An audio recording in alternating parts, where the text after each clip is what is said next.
right, everybody, step off to your right, please. I got off on the right side.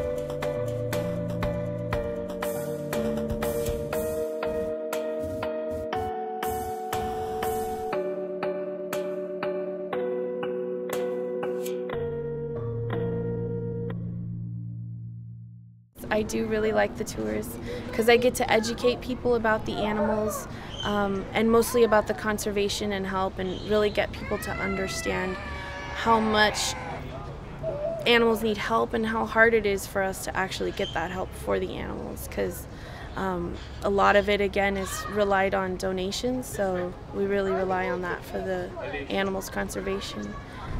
So this is our host dog keeper, Nancy. Do you like ostriches? Why do you think it would handle the weight of a human being? And we've measured it up to 285 pounds at a little informal competition one time. So why can we step on them? Because we don't weigh as much as them, and they sit on the eggs. Right, that's exactly right. That's why they're strong. That's exactly the reason. If they couldn't support a lot of weight, there'd be no more ostriches, because every time they'd lay an egg, they'd break it. And a lot of the time I'm just doing your basic, you know, grunt work, as you will, doing all the different odds and ends. The only thing I don't do is I have nothing to do with any of the animals. I don't work with the animals, I don't socialize with any of the animals. You have to either be a volunteer or a zookeeper, so that's the only time I ever really get to see the animals, is when I'm on the tour. Calcium container that I had that I didn't know was even near her, and she put her head out the door into the hallway, I think, and got it. And I saw it in her neck, but I couldn't get it out because she just damaged it. Stop. So she just ate You it. need teeth or something. Yeah, that's it. There's got to be a more efficient way of doing this. We do have our annual March of the Penguins every year, where our new babies march all the way down the pathway and across the bridge, and then they come out onto the island and they're introduced to all the adult penguins.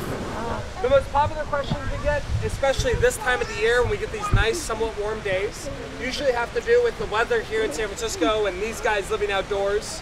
Because generally when we think of this type of animal, we tend to think of things like ice and snow in Antarctica, Happy Feet, March of the Penguins, Chilly Willy, glaciers, igloos, Eskimos, all that type of stuff. So as you all know, penguins are very popular animals. You've probably seen them in a movie or a commercial or two.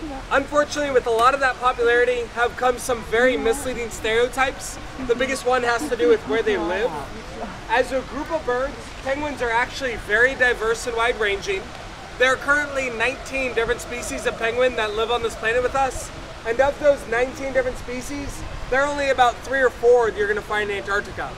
Those are the ones that seem to get most of the attention, and they are pretty remarkable because Antarctica is a very harsh place to live. There's really not much else that lives on land down there. The concept was created about a year ago, where they wanted to be able to have guests really be able to kind of get a different perspective of how the zoo works. So my manager and a few others and a bunch of the keepers, we all collaborated and came up with this idea for this tour. I studied the keepers for a good amount of time.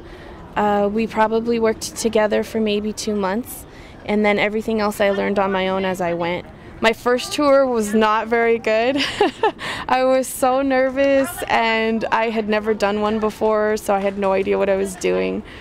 I pretty much was just kind of figuring it out as I went, as you will. And slowly but surely I became really comfortable with it. And every time I do a tour, I learn something new.